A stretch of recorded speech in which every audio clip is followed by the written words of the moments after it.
I'd like to call this meeting of the Colerain Township Board of Trustees to order. It is 6 p.m. on August 28th. Heather, would you please call the roll? Mr. Inscoe? Aye. Mr. Rajagopal? Aye. Mr. Unger? Here. Mr. Mills? Thank you, Mr. Unger. I recommend that the board go into executive session in accordance with Ohio Revised Code Section 121.22G8 to consider confidential information related to a specific business strategy and to discuss negotiations with other political subdivisions respecting requests for economic development assistance, and also in accordance with Ohio Revised Code Section 121.22G3 to discuss pending or imminent litigation with the township attorney. I'll offer a motion. And I'll second it. It's been motioned and seconded. Is there any discussion? Hearing none, Heather, please call for a vote. Mr. Inscoe? Aye. Mr. Rajagopal? Aye. Mr. Unger? Aye. The board will dismiss to executive session and we will return prior to 7 p.m. I'd like to call this meeting of the Colerain Township Board of Trustees back to order. Heather, would you please call the roll? Mr. Inscoe? Aye. Mr. Rajagopal? Aye. Mr. Unger? Here. Mr. Mills, is there anything to report from executive session? No, sir. Okay. Our next item is the Pledge of Allegiance. If you would all please join me. I pledge allegiance to the flag of the United States of America and to the republic for which it stands, one nation, under God, indivisible, with liberty and justice for all. And I'd ask that you remain standing for a moment of silence for personal meditation.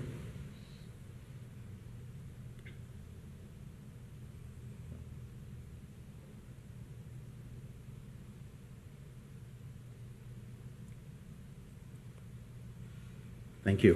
Thank you. And our next item is Fiscal Officer. Yes, I have the minutes of the regular meeting of August 14th, 2018 for your approval. I'll make the motion. I'll second the motion. It's been motioned and seconded. Is there any discussion involving the recent minutes? Not for my. Hearing none, Heather, please call for a vote. Mr. Inscoe? Aye. Mr. Rajagopal? Aye. Mr. Unger? Aye. The minutes are approved. Our next item is citizens' address. I have 5 of them, and I will just go ahead and do those now so people can have a chance to speak. One of the things we've discussed recently is trying to split this up into today's agenda and at the end questions about things that we talked about. As the board president, I'm just going to go ahead and elect to do these now so people can get up and speak when they want to.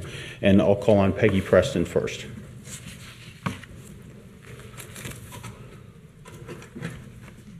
How you doing? Okay, I wanted to ask some questions regarding the Linus Jackie's Road projects.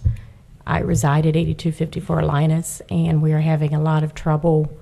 We were having trouble with the original work crew, who is now gone, so that problem is over. The problem we're having is they have left some humongous, holes this big, this deep, at my driveway.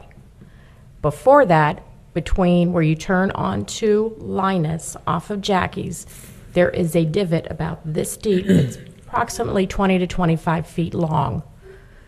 There is also a huge hole when you go to exit Jackie's to turn right onto Galbraith, about this big, about this deep. This is a personal problem for me because my daughter and my husband were out on their motorcycle and they came into the neighborhood, and my husband has now thrown out his back trying to maneuver through a hole that he couldn't get around because of cars coming the other way. And he threw out his back by the motorcycle going over on the side, almost injuring my daughter at the same time. So I don't know if there's some way, I don't know how recently you've been back there, Dan. I know you've been back there before, but it's a war zone back there. It's exactly what it reminds me of. And unless you can drive on the other side of the road with no traffic coming, your car's going to get tore up. People are going to get hurt. I bought a brand new van in January. It now has to go in for a second front end alignment since this whole project started. And quite honestly, you know what I do for a living.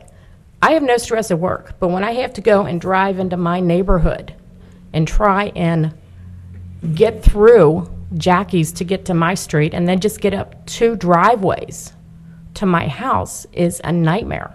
And worse, even at night, because you can't see.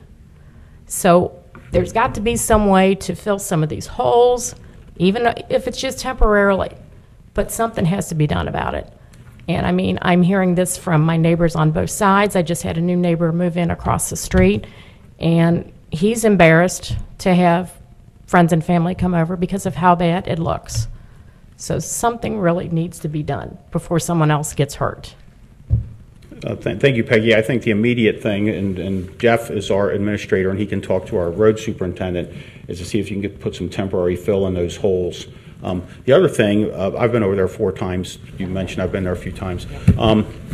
Right where Jackie's comes up to the stop sign at Colerain, Galbraith Mark, there's been cars parked there, and I know you need to stay 30 feet back from the stop sign. I have seen cars parked there that really kind of chokes off the only way in and out of the subdivision, and I didn't know, it would be more of a road department or a Jeff Mills thing, but I didn't know if we could just prevent parking in the maybe 100 feet away from the stop sign temporarily to kind of open it up. So if somebody pulls in, like your husband did, he's not immediately, choked off to a 1-lane road. If there was just a little bit of room for cars to stack up there, like maybe 100 or 120 feet. I don't know the legality of doing that, but I've thought about a solution to that, and it's going to be really nice when it's done, and you're probably back there wondering when it's going to get done, but there's so much positive work going on in that neighborhood, and I'm hopeful that, Thanksgiving morning you're having your family over and everything's brand new, and it's going to be a little while yet, and I'm not sure what the schedule is back there.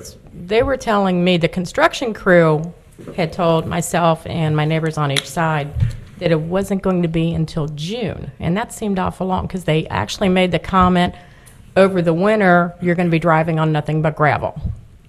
So I don't know. I'm not sure what the schedule is back there. Like I said, Kevin, our road superintendent, would know more. Because quite honestly, if it's going to be like that through the winter, I don't know how they would be able to lay salt or plow if they needed to, because you'd just be moving gravel.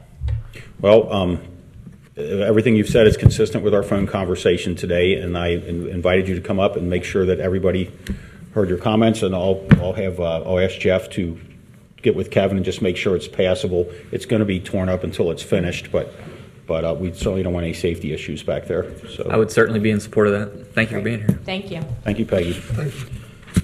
Donna Cassidy.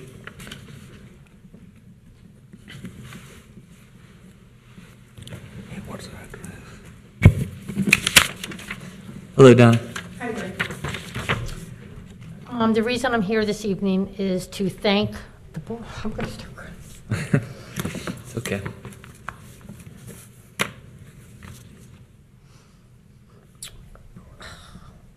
To thank you all for acknowledging my husband, Steve Cassidy. You gave the proclamation August 14th as Steve Cassidy Day for Colerain, and then also engraving the paver for the gateway. He has poured his heart and soul into Colerain Township, hundreds and hundreds of volunteer hours over the last 20 plus years. I was just so honored by you all doing the paver, and then Greg giving me the proclamation at church during his funeral. That was such a surprise and honor to receive that. Greg Snyder got a hold of him back in the 90s, and after Good old days. After they paired up, there was no turning back for Steve. It was in his blood. Not just for the taste of Colerain, but then when the 4th of July, started, he was all in 100%. That paver means so much. My 8 grandkids will be able to see that for years and years to come. And I really, really appreciate it more than you will ever know. Well, Mrs. Cassidy, we will need you to pick up all of his volunteer hours starting now, so we'll expect to see you filling in for him. That is down here. And I'd like to offer a donation check for $100. Give the frame. Thank you. Do we need Chief Cook's not here. Do we need a motion to accept that?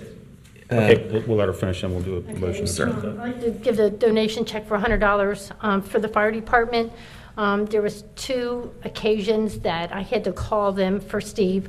One, he slid off the couch, and everybody knows how big he is. I could not get him off the floor by myself. And the second time is when we had to switch out his mattress from hospice, and we just could not maneuver him in and out of the bed for them to do that. So I wanted to give a small token of appreciation for them being there to help me.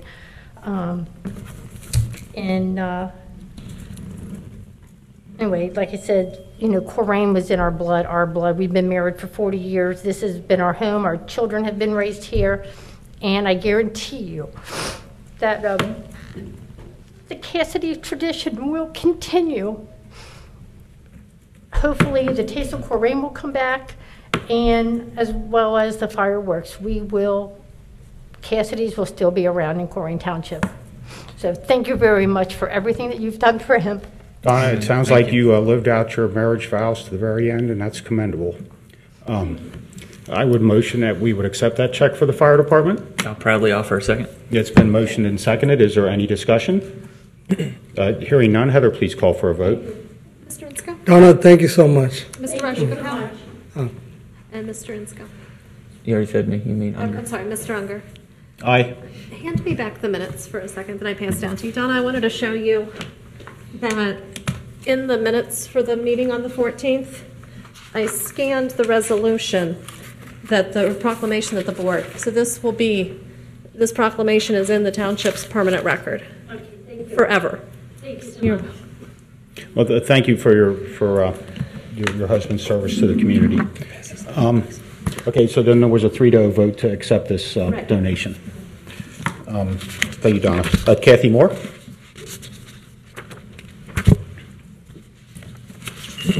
How you doing, Kathy? Oh, and I don't know, Dan, did you say you wanted us to speak all at once, or? But there's only 4 people tonight, so sure, we can just take them all right now, and then I'll take questions. If there's 13 or 14 people, then I try to limit it a little bit. Okay. First of all, on the agenda tonight, well, I have a question for Chief Denny. When Jim Rowan came here, they kind of wanted to make us Colerain and not Colerain Township. So I know a lot of people put on Facebook and stuff, CPD. Are we CPD or CTPD? Because we used to be Colerain Township. And when they put CPD, it kind of seems like Cincinnati. So what are we technically? When we did our accreditation, they asked that we make a decision. At that time, it was made to go Colerain Police Department. Oh, so we've just stayed with that, yes. Okay, that's nice to know. Also, when Jim Rowan was here, there were a lot of cuts made. People were laid off, and a lot of part-time people, seasonal people. And now it just seems like we're busting with money. As far as the police department goes, I am totally in favor of hiring more police officers with good pay. It seems like we're putting more people in the office than we are out on the street. I would really like to have more officers out on the street patrolling the neighborhoods. I know some neighborhoods hardly ever see a police officer, and they are needed. And there's a creation of another position for the property room. And my question is, I mean, how much stuff is in the property room? I mean, is this something that would require 40 hours a week for somebody to do? Easily, yeah. There's about 1,600 items a year come through there. We store probably 1,500. But what do you do on a daily basis? They're in there, and if somebody brings something else, you put it in there and you log it, but... There's 20 to 30 items a day can be brought in for guys to work off of, or and get stuff ready for court, take it to the lab. take it to BCI that needs to be tested. There's quite a bit of things that go along with that property room. Okay, And well, it does take a full-time person. And it's not adding a position or you person. didn't have a full-time person before? We have a full-time person who was splitting 2 jobs. So we're not adding any people to this at all. So is this person for the property room also going to be a clerk? No, they're going to be a property room person. Okay. We're taking the clerk away. And then as I see we want to add a cadet. I just think we need to stick to the things that are more needed as far as the police department goes. And also a suggestion. I don't know if anybody's doing any evaluation of the departments. I don't know. I know Jeff's been given some responsibilities. But to see if it would make more sense to have each department in their own building instead of having part of the fire department in 4 different stations or 5 different stations and up at Public Works. Maybe put these people all together so we're not splitting financial responsibility for utilities on those buildings. That's just a suggestion. The other thing I wanted to comment on was at the last meeting, and I know the Burnside deal is done, but I did get copies of the emails, and what bothers me is Mr. Unger is on here, Mr. Mills, the gentleman whose property it was, Greg was on there, but I did not see Raj's name anywhere on any of the emails that were communicated, and I don't think that it's a good practice for the board to be doing business with just a few of you knowing Which email is what's that going- again? Refresh me. I don't see how Greg got on that. Greg, I mean, I don't doubt that he is, but he was not part of that conversation. no, he's copied on it, but Raj is not on anything, and I think something like that with the county, I think all board members should be Did aware of Mr. it. Oberek copy Greg? Huh? Did the Mr. Oberek copy Greg on it? You'll have to refresh me on which email that is, Anybody please. that's ever sent me an email, I've always told them, please don't copy the other trustees because Yeah, 'cause that's out of our control. If somebody Well, Greg takes was 2 of us and not the copied. 3rd. It was from David Oberek Okay. on July 12th. So that would have been out of our control. That was Dave who copied Greg. Yeah, It that- wasn't. Correct. But you can forward to Jeff, Jeff could He could have done that. forward That's other trustees who didn't receive that email. Especially for a decision like that, when we Like had this. communication from Bruce McLean, who used to be our Public Works Director. He gave his opinion, and he felt that it was the owner's responsibility. Anyway, I have here 9 public record requests that have not been fulfilled. So I'm going to give Heather you a copy of these. I told you at the last meeting I tried to get them together. If Thank you. I sent you a couple things today. So, prior to the meeting. okay. Also at the last meeting, for your comprehensive plan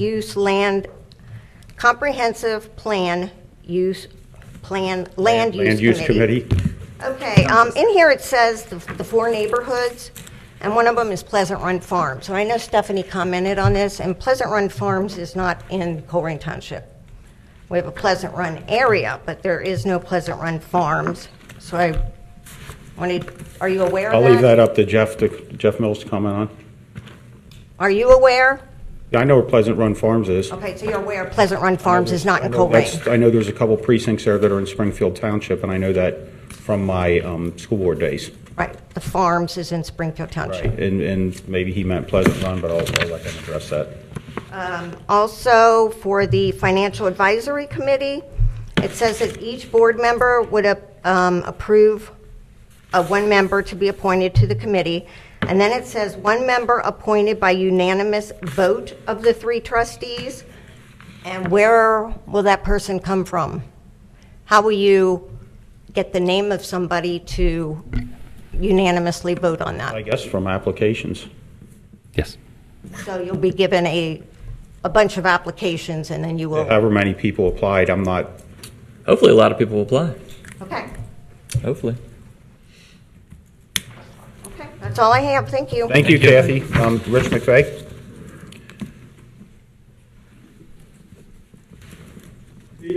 Good Hi, evening. Rich. Nuisance complaints, I'd like to talk a little bit about. A couple of weeks ago, I had a good conversation with Director LeCount around nuisance complaints. And she told me the progress we're making in getting grass cut with the right kind of people, and we're getting more things into court than before due to the staffing changes I think we've made. And I think Raj is trying to bring around some other improvements so that we are even more successful in that area. Amen. She told me that, and correct me if I'm wrong, Jenna, that in property maintenance complaints, maybe a third of them are going to court, and the other 2/3 the residents are responding to the citation when they get it. So that's good, so we're making progress.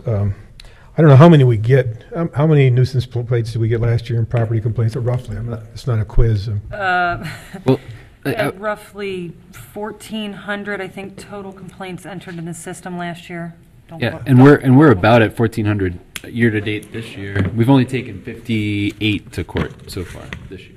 So it's not a third. It's much less. Things are improving. One of the things I was struck by is that I did ask the director the source of those complaints, and there are citizen complaints.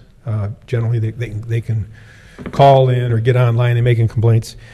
But I don't think we're getting any complaints offered by any of our own employees.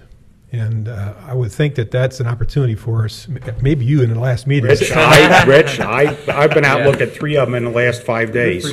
So that was my encouragement. We got 250 employees, and they're not all on the streets, and we can't lay it all on them, but we do need all eyeballs on it. And I know that, when they're running the vans through, chasing somebody down, they don't have a lot of time to do that. The chief will tell us. But there are other opportunities when we go through these neighborhoods to look at these things. And it's going to take all hands on deck to get it where it needs to be. And so I would encourage you to pass the word on to the staff that you encourage them to phone in their complaints as well. I read the code again today just to make sure, and it's not too hard to understand. When you've read it and looked at it, if you look at somebody's place, you could have a pretty good idea that this is an issue that needs to be addressed.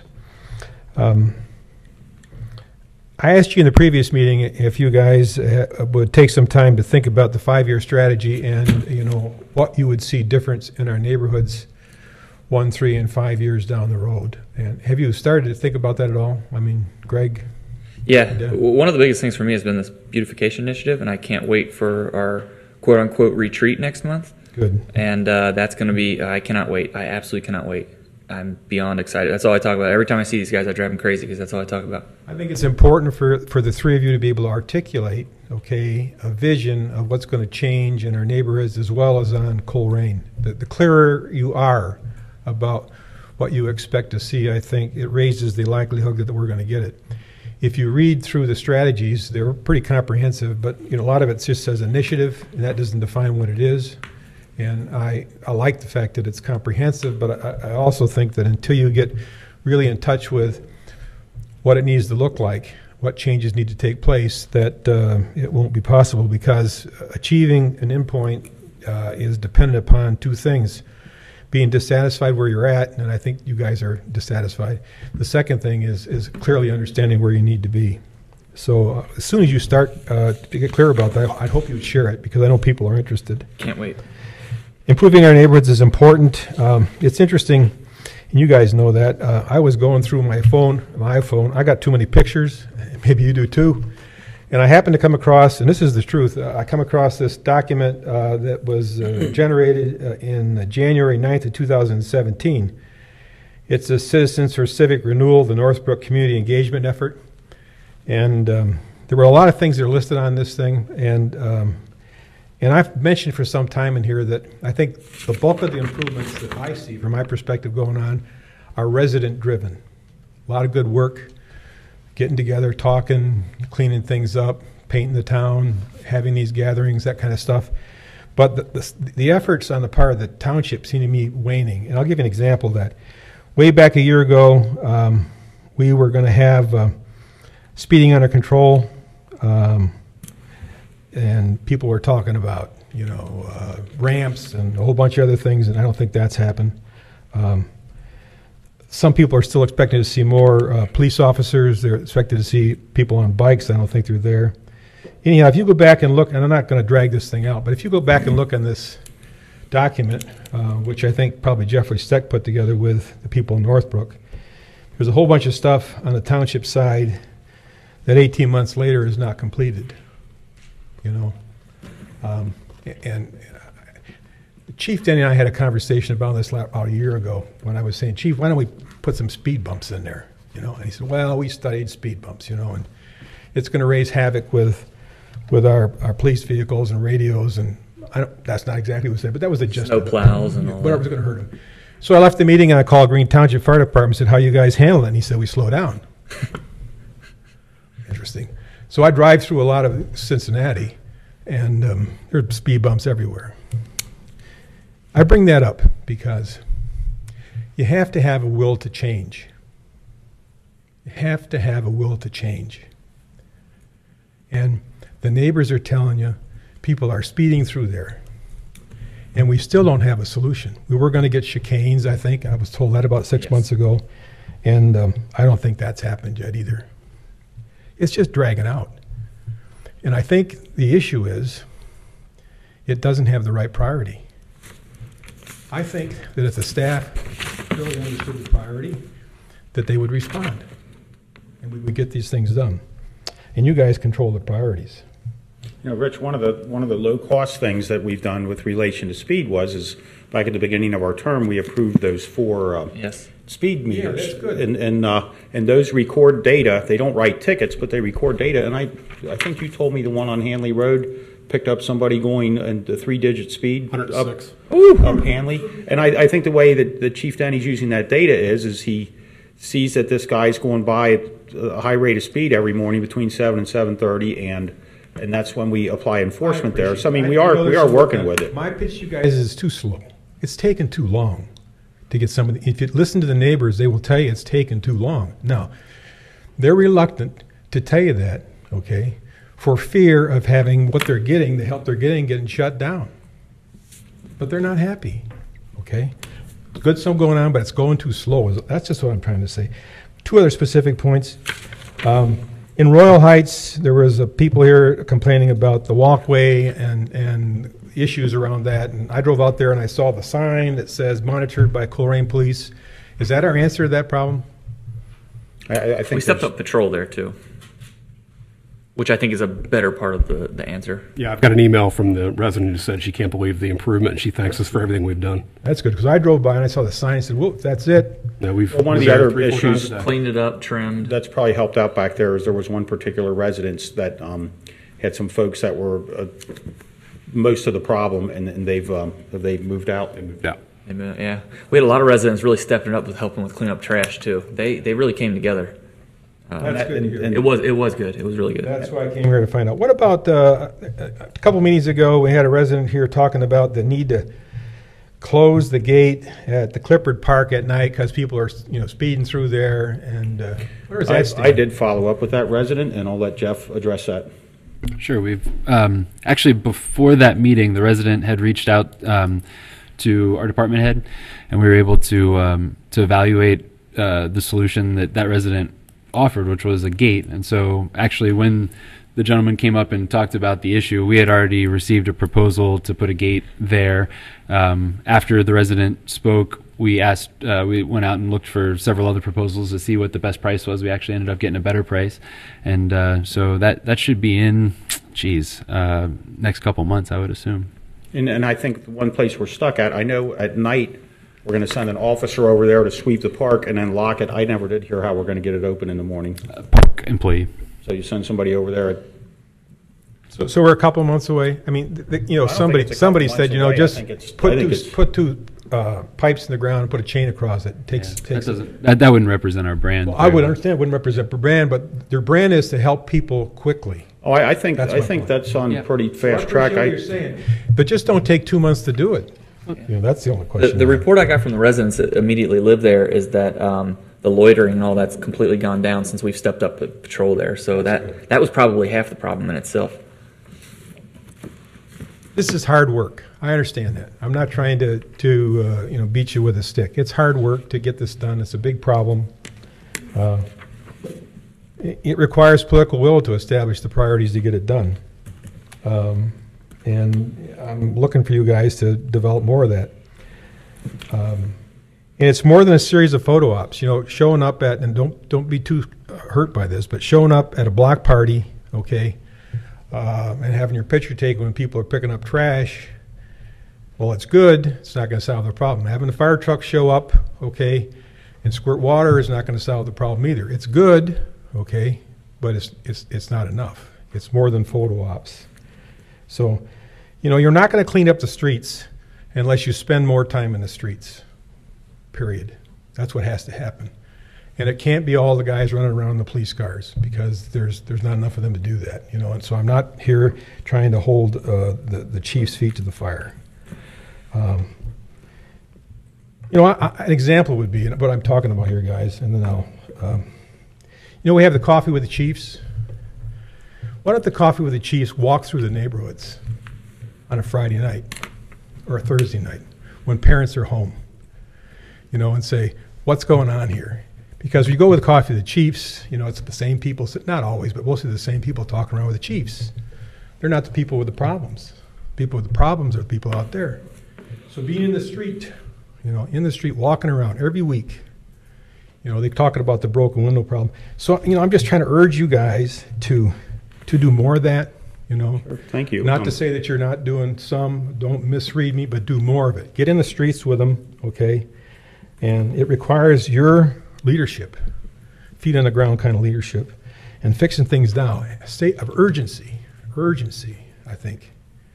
You know, when someone up here is saying that they're waving a gun in my face, that's scary. That's scary. And, you know, I said to you in July, 50% of the houses that were bought under 100,000 were bought by LLCs. And I'm not trying to say all LLCs are bad, because some big businesses are good. But people are concerned, and don't have to put the sign up. A lawyer comes by my house, I'll give you for it, they're gone. That's what's happening. So the other thing, and I know there were a bunch of projects that Jeff, that we talked about in November, where we were going after grants, $150,000 for sidewalks, 48,000 for a strategic investment plan in Northbrook. Maybe we're doing that. 21,000 for a mobile food market. There's a whole bunch of stuff here we asked for. Okay, I don't know if we got it or not. But my point is, you have this money. You have it. You got over $6 million in the general fund. If this stuff is right to do, spend the money you got. Not saying you shouldn't get grants when you can get them, but to hold up this good work when you have money, when you say you want to do it, doesn't make sense. Doesn't make sense. So I'm urging, it's a sense of urgency for what needs to go on is what I'm trying to leave with you. That's the first topic. Unless you have some questions. I'll come back later. I'm fine. Thank you, Rich. I would comment, didn't Jenna and Mark and Jeff go do a walk around one of the neighborhoods for several hours one Friday recently? Every quarter we canvass a neighborhood on a particular topic, and we send out, most recently we were in Jackie's and Linus, and we knocked on every door back there about the sidewalk issue that Mr. McVeigh was referencing, in an effort to get a sense of, you know, what that issue was and what the real perception was, but also it's an opportunity to ask, you know, what do you like about your neighborhood? What's the biggest problem with your neighborhood? And it's really important. What you said, Mr. McVeigh, is very important to get out and check the pulse, and that's why we do it every 3 months. I agree with the sense of urgency. That's why I've been so gung-ho on this Joseph Road sidewalk thing. It's just common sense. It took 10 years to finally get enough money in that account to make something happen. It would take another 10 years to do a longer stretch of road, so it just makes sense. And I couldn't agree more. There's definitely a sense of urgency there. As far as, you know, Dan had alluded to extra speed meters in the neighborhood. The chicane situation, does anybody have an update on that they can give me? Yes. Yeah, so we were evaluating, so we had received complaints, Mr. McVeigh, about speeding on Menominee in particular. And so we took the piece of equipment that the trustees purchased for us this year, and we put that display up on Menominee to evaluate whether or not there was, in fact, a speeding problem. And the data that came back demonstrated that, in fact, there was not a speeding problem on Menominee, right? And so then we moved that to another place. And it's part of this sort of iterative process of trying to identify the correct place for a tool to work, right? So if first you have to identify if there is a problem, and on Menominee there was not, and so now we're looking for a place where there is speeding and that can be demonstrated with data. And as soon as we find that place, we'll evaluate whether or not the chicane is the appropriate tool for that location, and we'll keep going. Thank you for that. Also, when a neighbor calls, for me, I usually call Patrick Quinn, send out an extra patrol, and that's been super effective. I would encourage the rest of the board members too, if you get a call like that, call Patrick. He's great about that. He really is. Or just let me know and I can dispatch that. Yeah. Or you can follow the chain of command like Jeff wants you to do, and call Jeff. And then I always do follow the chain of command. I'm a rebel. I'm a rebel. I can't do it. Okay, hold on. I'm not done. As far as see, I told you I was a rebel. Jenna, can I put you on the spot and ask you if code enforcement is reactive or proactive per Rich's comment about we're already at 1,400 for the year? I would say for the majority of what we do, we're reactive. There are, however, instances, and we try to take any opportunities that we can to be proactive. So we do have quarterly enforcement work plans. Obviously, with our tall grass and weeds, when we've got our seasonal, he's out there. He's not just tagging those that were complained about. When he's out, he's tagging those that he sees are in violation. There are a number of ways that we try to be proactive, but overall, for the most part, we are reactive. So we're taking in those complaints and acting upon those. And being proactive is just a matter of getting caught up so that we're no longer... And we are trying to be strategic about it. We have limited resources with the code enforcement officers, and we do try to do that as strategically as possible. And it's important to note that we're 66% of the way through 2018, and we've received 100% of the complaints that we did as last year. So we're only 60% of the way through, but we've already received as many as we did all year last year. And so that would suggest being proactive. And how many of those have I sent to you? I mean, a lot. And just so anybody knows what the process is call Jenna's department and complain. I have my personal cell phone number on the website, and I do have people that end up calling me. Our kids are moved out. I've got the time, so I'll call Jeff and I'll say, hey, 3533 Newbridge, whatever that address was. Yep. Grass is 1.5 feet tall. Right. And then he directs somebody to go out and look at it, because I'm not a code enforcement officer. I'm just a set of eyes on the ground. And one thing that I would just recommend is, and I think that it's been really, really helpful, because I think that this contributes to the reason why we have so many service requests, is you can go to our website now, and with just a couple of clicks, you can let us know about a problem, and then you can watch it as it gets solved, right? So you'll get an email when it gets solved. And so if you go to colerain.org, lower left-hand corner, it says service request. Hit that button, type in the address. You can see if somebody else has already reported it. If they haven't, you can hit the address in there, and then you leave your email, and you'll get emails about it being And resolved. if you're afraid to put your name on one of those, please contact me. I'm happy to sign or me, it. or Jenna, or Jeff. Yeah. Any one of us will sign one of those complaints if you're a little fearful of retribution from a neighbor or something. Just put. If I could just add in there that you can put in your name as anonymous. How would they contact you, though, to get an update? What they need to do is put in an email address. It doesn't matter to me what that email address is. That will be in our system, and that way we can contact. Is that subject to a public record request? Because that's the fear of anonymity. It would be, but there's no requirement that your email has to be greginsco@gmail.com. If you call if you called 385-code as opposed to doing the CSR, you're obviously not going to get updates, but you can remain anonymous that way, correct? You can remain anonymous. There's always caller ID. And if anybody has anything, call my cell. That's fine. Let's move on with the next part of the before Dan's head explodes. I did want to note, though, that when you use that CSR system, when you enter your complaint, you are given a reference number, and you can kind of look based on that reference number where something is in the process. So you can go in and get yourself an update. To quickly finish with Rich's complaints here before whatever your name is, Dan's head explodes. As far as the photo op thing, I'll never forget 2 years ago, ribbon cutting before I was elected at B-Dubs. Sure enough, one of the people that was sitting in one of their seats comes up, takes a picture, left that quickly, and I swore I would never be that person. So it's certainly never been about a photo op for me. One of the things I love is getting people out on the streets and doing those kind of programs. One of my suggestions was a cop on the corner program, specifically in Northbrook, just periodically, and that's all going to basically come down to what Kathy alluded to, which is manpower. You know, do we want more police? What's the level of service our residents want, et cetera, and that's a topic for a later date. Dan, continue. Thank you. Our next item Hold is... on, Dan. Okay. Chief, Get him, going back to the police neighborhood watch, do we still use the bike cops? Yeah, in fact, we sent 7 officers last year just to get trained on the bikes. The bikes are ready to go. As staffing allows, we put them out on the bikes. We used to run 2-man teams. We've reduced that requirement to 1 man during the day, so we do get them out whenever we have the manpower to do so. I saw the bikes at 4th of July. Every day, hold on. They were out on that. I'm talking about everyday basis. No, only when manpower allows it, which is Bike rare. cops. Yeah, we have to have enough on the road to cover the road, and then if we have extra, we allow them to do the bikes, but that doesn't happen very often. Thank you. I would just like to comment that this board president lets everybody speak who wants to speak. Right? Right. Next item is public safety. Is that you? Who's going to introduce us, you or Mark? Very good. Sure. So new business items this evening. We have 4 items in the police department. Chief, do you want to walk us through that? Thank you. First is establishment of a new position. This is for a motion to approve the establishment of a property room manager position within our police department. Currently, we have a records clerk who handles that on top of records clerk duties as well. We bring in a lot of property. I spoke to Ms. Moore, there are a lot of duties that go along with being the property room manager.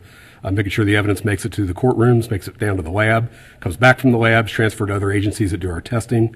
We require several inspections be done on a daily and weekly basis. In fact, we do a full audit several times throughout the year. Part of our accreditation requires that. It's become a job that needs full-time attention to be done right. One of the biggest liabilities for a police department is their property room. You don't have to look far to see chiefs who've been indicted for allowing property to be borrowed by people or not.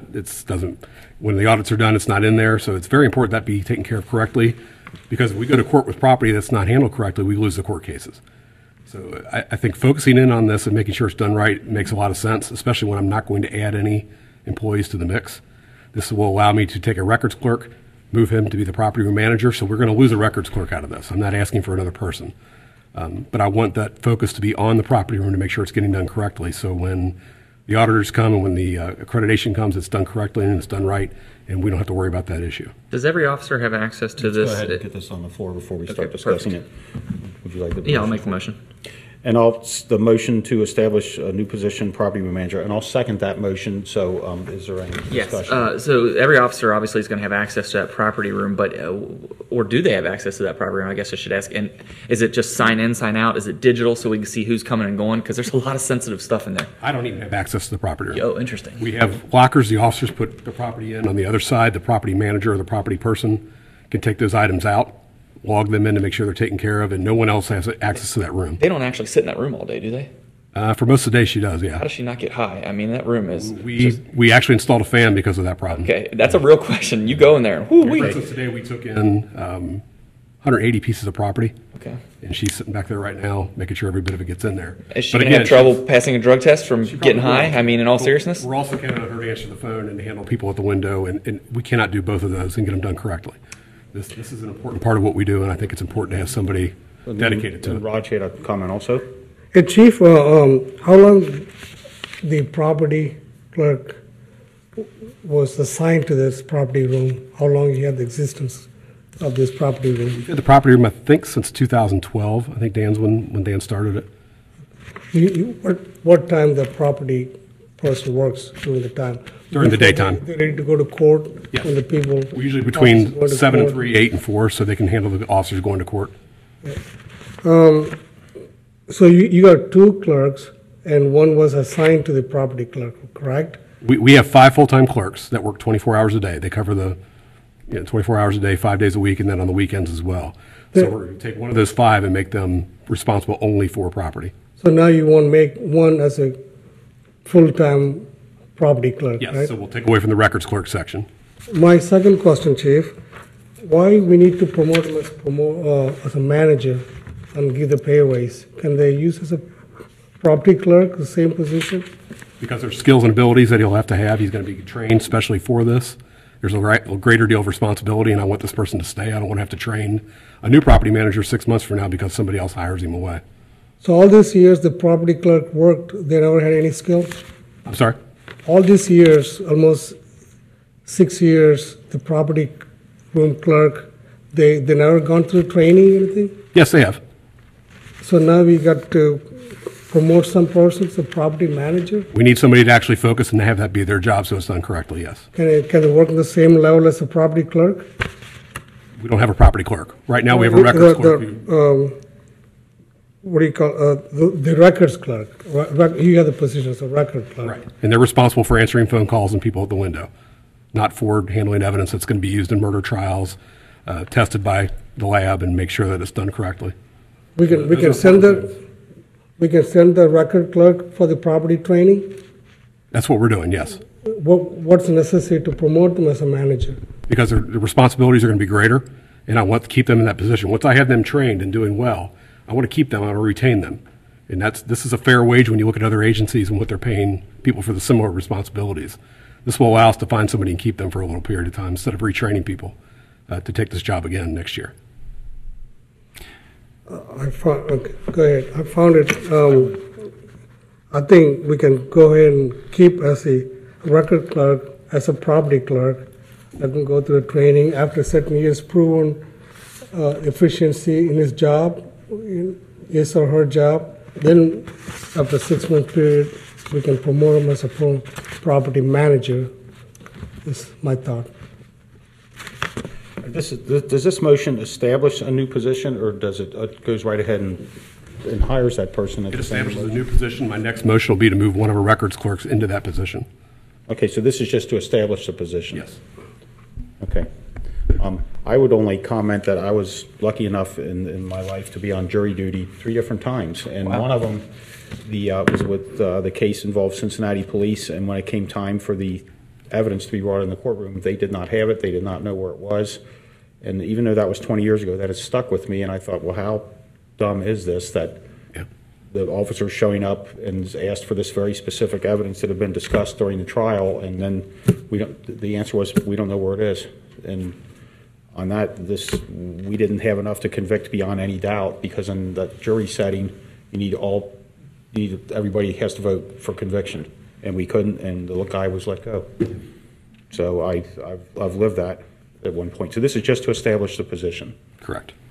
Is there any other discussion? Yeah, if you two are done, I was going to chime in here. Prior to 2012, Hamilton County handled our property room or something? How did that work? They did. They had some issues with their property room. Their actual manager was convicted of theft and went to jail. That's when we took over We saw a need to take responsibility for our own property, so we could answer to our citizens about it. The only other concern off the top of my head is really just drug testing, and obviously employee safety, because the last thing you want is an employee testing positive for a drug because they're inhaling it in a property room or something like that. I don't know. I don't do any drugs, so I don't know myself if that's even possible. But I thought that you can get contact highs and stuff like that. So I would assume it'd be a minimal amount. But from what we've been told, that's not a concern that we need to have. That it would have to be in a very confined area with smoked marijuana, not the raw marijuana, which is what we usually have. There's no transfer of THC through the air that way, so there's not an issue with that. What about just handling it?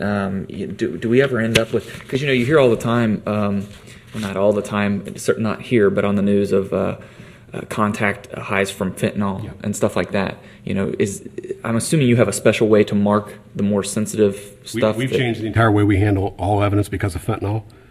We used to allow it to be brought into the police department. Now we have a place where it's not to go past, so we're sure we can keep certain areas contaminated, free, and people eat and do the regular visits. We don't want the evidence there.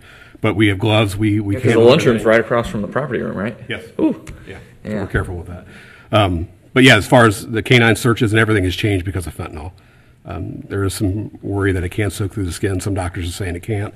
We're going to err on the side of caution, so we bought gloves that allow that, the handling of it without worrying about the transfer. But our guys are very careful with that. We've done a lot of training to make sure they're able to handle that. Does fentanyl put off any kind of like a luminous glow, or is there a special kind of light that can test for something that's been cross-contaminated? Usually you have to take it and then you find out you had it. Unfortunately, that's the problem. All right, well, I learned something today. Thank you. Chief, I got one question, Chief. How much Michael Spears making now as a records clerk? I believe he's at 13, I'm guessing, I think it's 13.75, I'm not sure though. So when you get promoted, it'll be like a $16 an hour. $16 an hour, yes.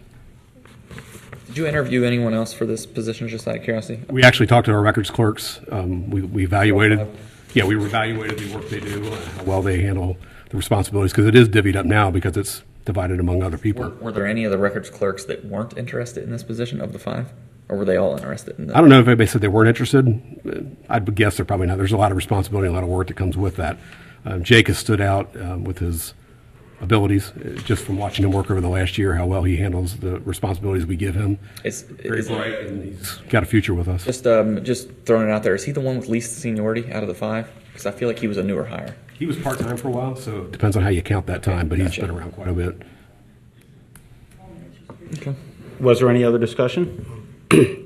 Heather, please call for a vote to just establish the position. Mr. Inskill? Aye. Mr. Rajagopal? No. Mr. Ringer? Mr. Unger, aye.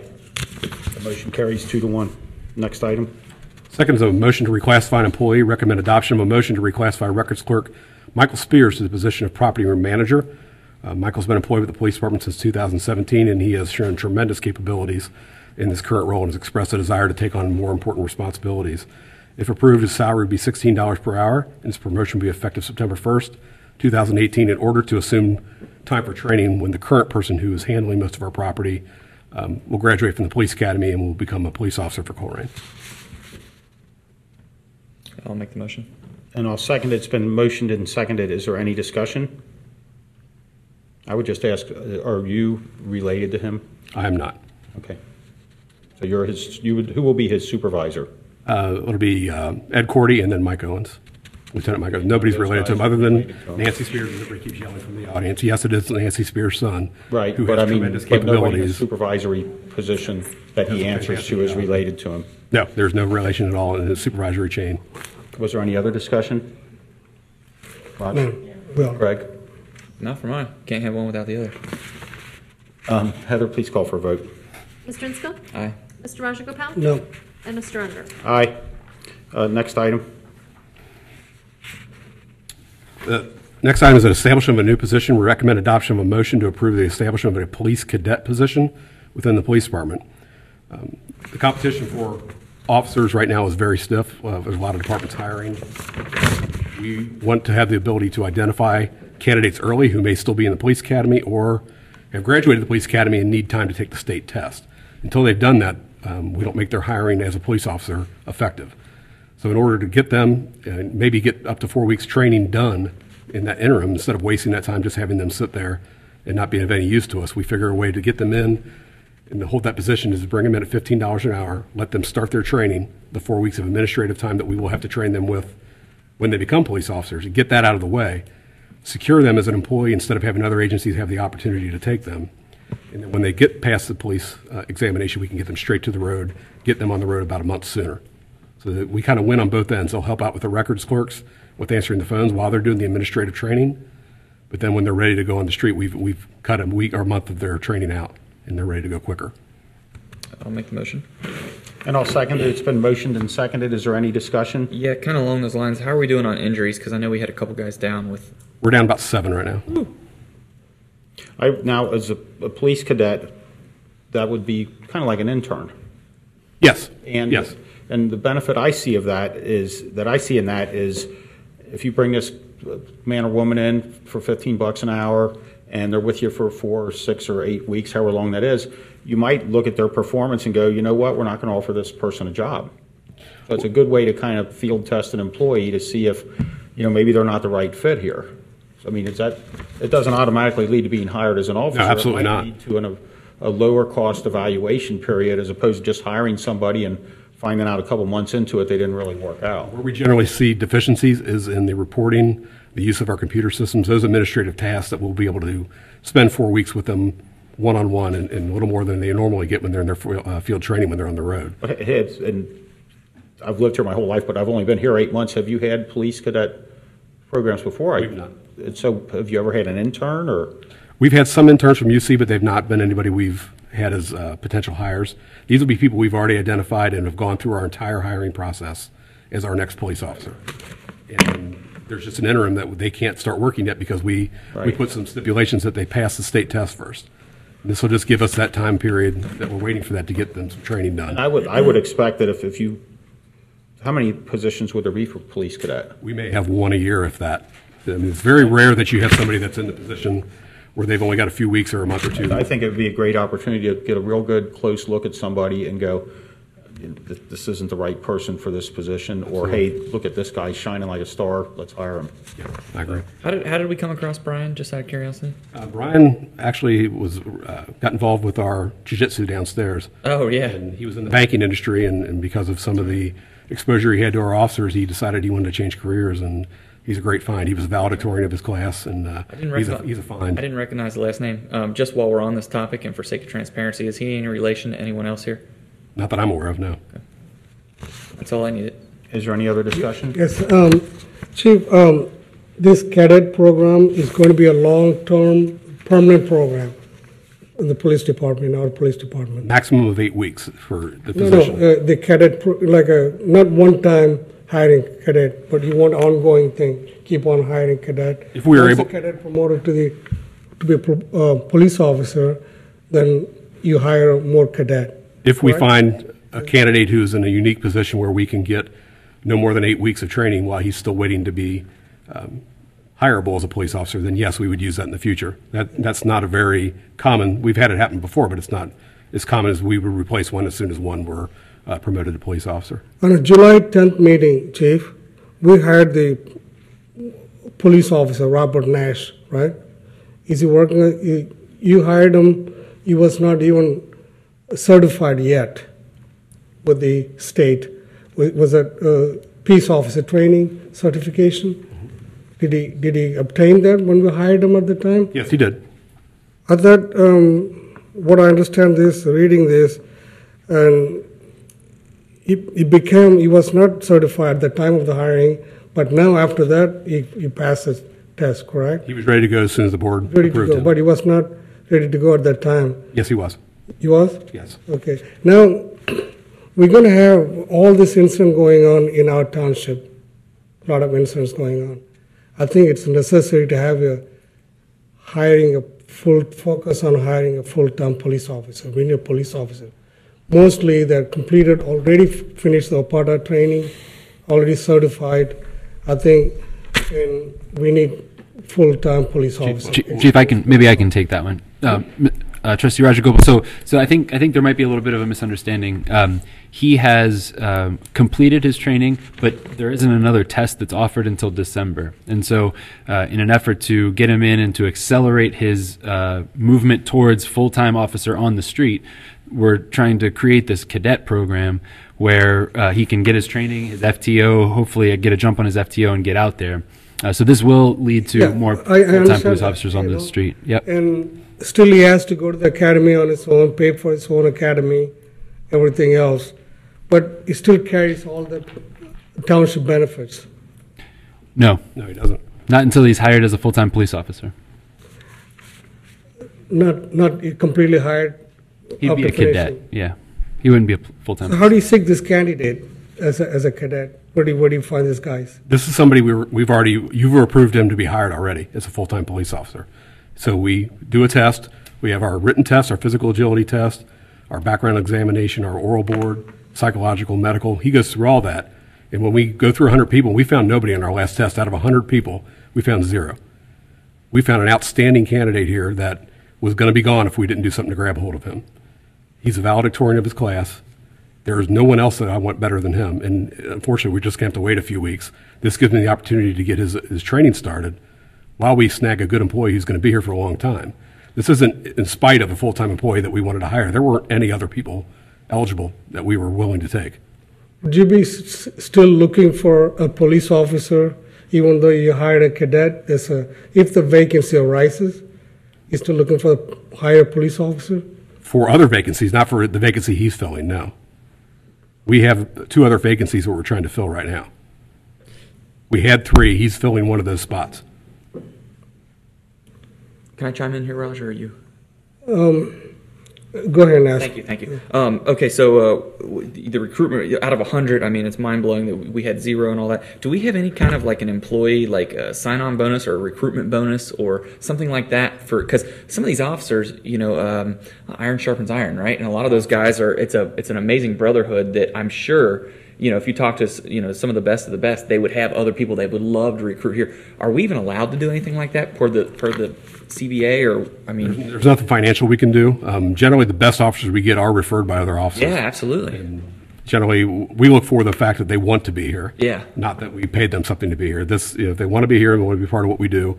However, the environment has changed dramatically over the last 4 years. 4 years ago, we had officers working for free because no one else was hiring anybody. That market's gone. There's 7 or 8 departments hiring right now that are willing to go forward, and we've got another one that we're looking at that Delhi wants to hire yesterday. We're trying to beat them to the punch. There you go. You find good people, you got to grab them. Yeah. There's not a lot of them out there to take. I think you just hit the nail on the head. We want people that want to be here, and that's what we have. Our employees are here because they want to be, not because they have to be, and I think that's important because I don't know that was always the case in the past. I love that he was essentially recruited through jiu-jitsu, which goes on right below us, actually. And while I'm on that topic, I want to acknowledge Mike Owens, who actually just got his blue belt in jiu-jitsu. So congratulations on that, and I won't pick a fight with you now just because of that. Was there any other discussion, Raj? I think my thoughts, Chief, we should keep focusing on hiring a good police officers. We need a good police I officers. agree 100%. We found one. Instead of spending more time on the cadet, let's hire great police officers. And spend more money on hiring police officers. And I'm right from the beginning, I voted for the police officers' pay raise. And I believe in our police officers' talents. We continue work on hiring police officers. Was there any other discussion? No, that's. Heather, please call for a vote. Mr. Inskel? Aye. Mr. Rajagopal? No. And Mr. Rucker? Aye. Motion carries. Next item. Last item is recommend adoption of a motion to hire Brian Habil for the position of police cadet. Brian was approved by the board here in July to be a full-time police officer. He is waiting to take his state certification test in about 4 weeks. This would, again, as we just discussed, allow us the ability to start his training a month early, and therefore, as soon as he's ready to go, he'll be ready to hit the road a month sooner. Brian scored first in everything we did. He's a fantastic officer. He will be a fantastic officer that other agencies are desperately wanting as well. This allows us to take the best of the best and keep him here. This is exactly what we all need. I'll offer a motion. And I'll second it. It's been motioned and seconded. Is there any discussion? I would ask the question, what if, for some reason, he didn't pass his state boards or his certification test? He'd be terminated. And would we have grounds to, we would terminate him because he didn't pass the test, and that's legitimate grounds to... Well, he wouldn't be hired as a police officer until he passes the test. The board approved him contingent upon his passing of that test. So if he wasn't able to pass the test, it would never. But he would still have a position as a police cadet? He's under a probationary period. He'd be a part-time employee. We would separate. How long is the probationary period? No longer than 1 year for the probationary period. So we would be able to get rid of him as a police cadet? Yes, and that's part of the qualifications and the requirements of the position. When he gets that, is that he has to successfully attain the state certification. It's important also to note that this would be a non-contract employee, so it's at will. His employment here is at will. So we could, if whatever reason came up to dismiss him, we could just dismiss him. He's not part of the collective bargaining agreement or anything. He's just not part of the collective bargaining. Intern, part-time police cadet. Police cadet. How many hours would that be? He'll work 40 hours. Okay. I don't have any other questions. How do He said 40 hours. How do the police union feels about this hiring a cadet? I'm sorry, I can't hear you. I'm sorry. How do the police union feels about having this cadet program? They're very happy that we're finding good quality people, and they want us to bring them onto the road. And this is the only way to do that. Can you address somebody yelled from the audience, part-time, 40 hours, what that was all about? It's 40 hours for 8 weeks. It's a part-time position. It's under the mandated hours. So it's 320 hours, or it's... At max. Okay, so it's 40 hours full-time or part-time? It's part-time. It's a part-time employee. He's going to work those hours for an 8-week period of time. And Jeff, correct me if I'm wrong, it looks back over a certain period of time for that qualification. Yeah, so if a person were to work 40 hours a week for 52 weeks, that would be full-time, right? 2,080 hours is a full-time is considered Right, full-time. okay. Right. Yeah. Okay, so I see the confusion here, but 15 less than 1,500 a year is part-time. Okay, So it yeah, doesn't because I matter thought if you 40 work- hours a week, yeah. that sounds full-time to me, but. Because of the it's only condensed period of 320 time. hours, so it's under the 1,500 threshold. Yes. So in our eyes, that's Part-time. described as part-time. Yeah. Interesting. It's 40 hours a week. Okay, was there any other discussion? Not for mine. Raj? Heather, please call for a vote. Mr. Insco? Aye. Mr. Rajagopal? No. Mr. Unger? Aye. Next item is public services. Very good. Next item is planning and zoning. Ms. LeCount has a resolution declaring nuisance and ordering abatement. Thank you, Jeff. Recommended adoption of a resolution to remove uncontrolled vegetation and/or refuse at the listed properties. This resolution is recommended to allow the trustees to abate and assess properties with Ohio Revised Code nuisance violations. I will make the motion. And I will second it. It's been motioned and seconded. Is there any discussion? At our last meeting, one of the members of our audience asked if we would read off those addresses, which I'm happy to do that. So here goes. 2899 Bentbrook, 10013 Dunraven, 3210 New Year, 2762 Niagara, 9679 Pippin Road, 8240 Royal Heights, 6911 Rutherford, and 3475 Springdale Road. And that's what's listed on our agenda. Was there any other discussion? Not for mine. Heather, please call for a vote. I just want the board to be aware that this is a resolution declaring nuisance and ordering abatement. So, Mr. Insco? Aye. Mr. Rajagopal? Aye. And Mr. Unger? Aye. Thank you. Here's the resolution. Next item says administration. Jeff, did you have anything? There's no business in administration today. That's the resolution you just approved. If you could sign it for me, please. Okay. Next item is citizens' address. Everybody who filled out a card got to speak. Does anyone have any questions concerning the things we've discussed? Please approach the mic, Rich. Thank you. Just want to clarify around code enforcement. I support what Jen is doing. My pitch is to get more code enforcement officers. You know, put the badge on them, give them the assignment. More people. I mean, like you, get your own code enforcement. Got 240 employees. Let's give them all. What kind of lanyard or tags or representation does he wear when he's out on the field? There's a polo shirt that says code enforcement. I would I'm think okay with the. It's just a pitch to get more people doing it. Okay, that's all I'm trying to say. And I like the wanna make identification sure aspect of it. I want to make sure that Jen understands that I'm picking on what's going on there. The other thing I want to say is, I didn't mention this before, but one of the LCs is Vinebrook. People know about them. And we have a resident who is calling Vinebrook when there are issues, okay?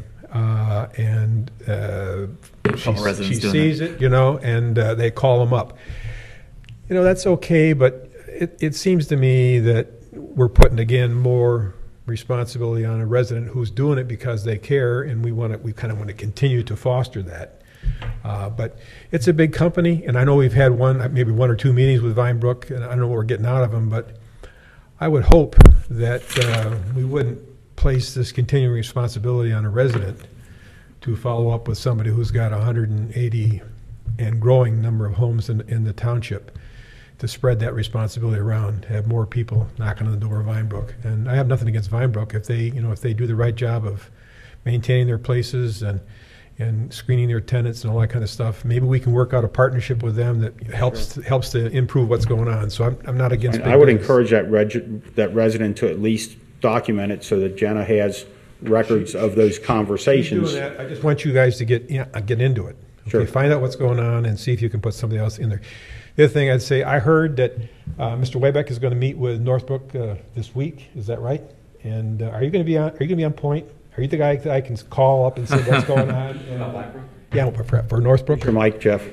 So it's great to see somebody. If you're going to grab the leash and run with it, that's going to help us, because we need that kind of focus. We're going to do what we can to try to form a partnership with Vinebrook, and then if that doesn't work out, we'll see what other recourse we have or what we can do to. Yeah, we're not threatening them, but I mean, you're doing that, and you're meeting with the Northbrook group. Are you on the point for that too?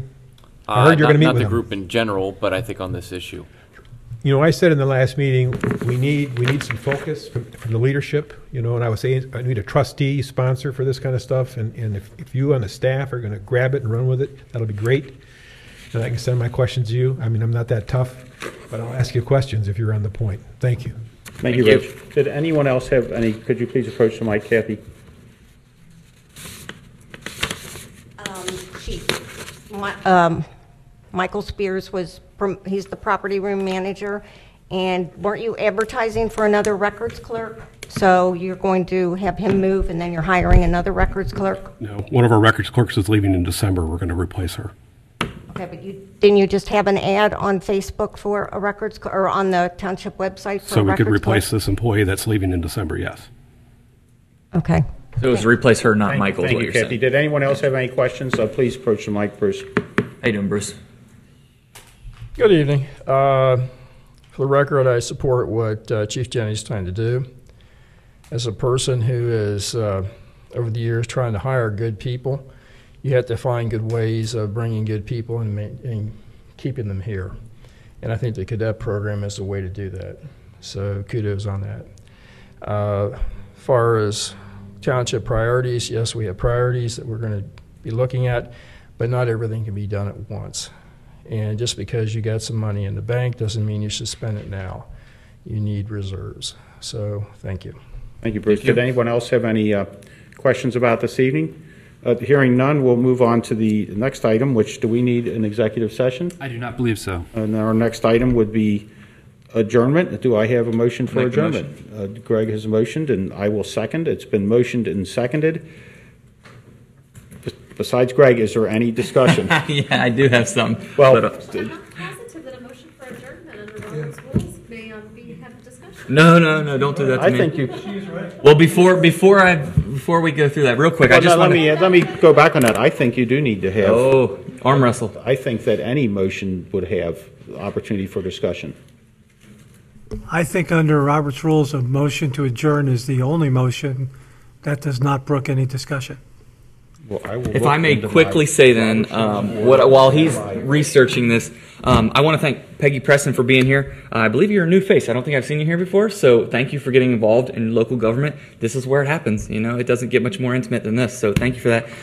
Donna and her daughter already left, but I just want to say, like I said at the funeral, there's a piece of Steve that lives in everyone he's touched, and I want to further give kudos to our public works employees and staff, actually, that made that paver happen so quickly, because, you know, it's one thing when you're in the moment and going through the hardest thing you've ever gone through, which is losing a loved one, in this case a husband and a father, but when you've got people around you that already put the paver up there, it was just perfect. It could not have. You guys did a phenomenal job. I'm very proud of how everyone handled it, so kudos to everyone involved on that. Following your lead, I will not make my comments about what a wonderful event Germania was and how they hit the weather just right Saturday. And I did get over there, and the place was packed. And that rivals, if not bigger than our fireworks, the number of people that were there. Congratulations to the group of people who put that event together. It was wonderful, and it's a real shining spot for Colerain Township. They have such a nice time over there. Raj, you're really quiet. But I just want to make one announcement that we made September 1st the beautification of Colerain. ODOT started cleaning that Colerain with the sweeper from last Sunday night. They come on Sunday night. They're going to do it for the whole week. Excellent. They've been doing this. I spoke to them today also. Then September 1st is when all the citizens with the township helping cleaning up. According to the ODOT, they cleaned up on one side.